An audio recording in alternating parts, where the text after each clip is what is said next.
Understood. Administrator Regan, I'm very pleased that the American Jobs Plan calls for $10 billion for drinking water specifically to address PFAS pollution, which has turned up in a number of communities in New Hampshire and caused significant problems. And as you know, is a big issue, becoming a bigger issue around the country. Can you talk about more specifics around how that $10 billion is going to be used, and give us some assurances that it's going to be available to some of those households who depend on private wells that have been contaminated through PFAS?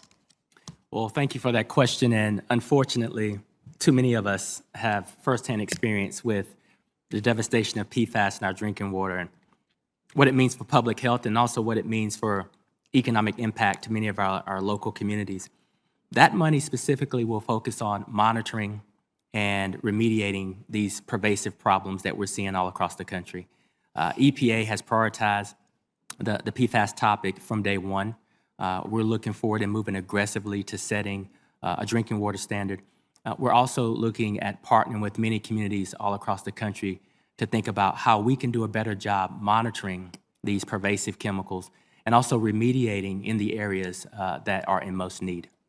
And so will there be help available to private well owners who have been affected by PFAS in some form?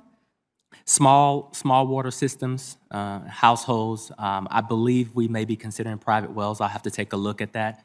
But we do know that this problem has been particularly impactful in our rural communities, which will have a tremendous amount of private well owners as well. Well, thank you. I hope that will be something that you'll look at as part of providing help. You talked about the standards that EPA is still trying to determine. That's created a real challenge for us in New Hampshire. Our first identification of PFAS pollution was at the former Pease Air Force Base, and the Air Force has been very accommodating and coming in and trying to help address remediation there. But one of the challenges has been the difference between the EPA standard, which is, I think, 70 parts per trillion, and the standard that's been set by New Hampshire's Department of Environmental Services, which is much lower than that. So can you talk about how you're looking at that standard and when you expect to have something that might be more in keeping with what's happening across the rest of the country? Absolutely. I think that the federal government is playing catch up to where many of the states have had to step in. So we've ramped up the machinery. We're moving as aggressively as we can, taking a look at what progressive states have done, like my home state of North Carolina and others, to address this. But look at where the science is also leading us so that we can set a level playing field across all of our states.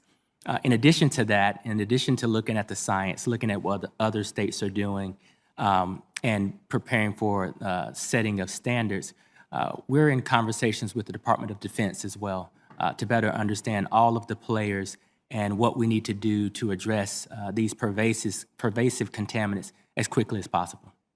Well, thank you. I look forward to seeing what the EPA comes up with. And as you point out, it's a huge issue.